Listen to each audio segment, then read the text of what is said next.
جی نثار احمد نثار صاحب صاحب صدر کی حیثیت سے اس سیشن کو پریزائڈ کر رہے تھے. میں ان سے درخواست کروں گا کہ ان کی جانب سے چند جملے اس عنوان سے کہ محبت جاویدانی ہے.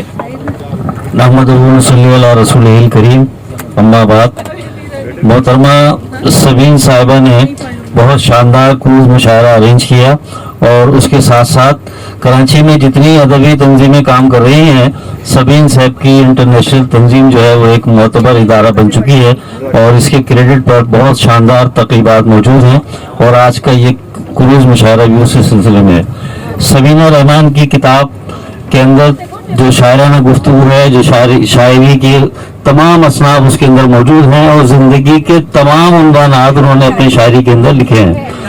اور اس میں جیسا کہ عابد شیروانی صاحب نے پوری تفصیل سے بات کی کہ اس میں کوئی عروضی خرابی نہیں ہے، اور بہت ساری عروضی خوبیاں بھی اس کے اندر ہیں. اگر وقت ہوتا تو اس پر تفصیلی گفتگو کی جا سکتی تھی. سبینہ رحمت منال کو میری طرف سے بہت بہت مبارکباد ہو، اور سبین صاحب کو ونس اگین بہت بہت مبارکباد. السلام علیکم. بہت شکریہ. آج کی تقریب کے یہ جو سیشن تھا، پہلا سیشن کتاب کی تقریب رونمائی محبت جاویدانی ہے، سمینہ احمد منال کو بارگاہ ادب انٹرنیشنل کی جانب سے، تمام شعراء ادیب جو اس وقت کروز مشاعرہ میں موجود ہیں ان سب کی جانب سے اپنے ایک اور مجموعہ کلام پر مبارکباد. اور میں بہت شکر گزار ہوں محترم جناب نثار احمد نثار صاحب کا جو یہاں صاحب صدر کی حیثیت سے موجود تھے.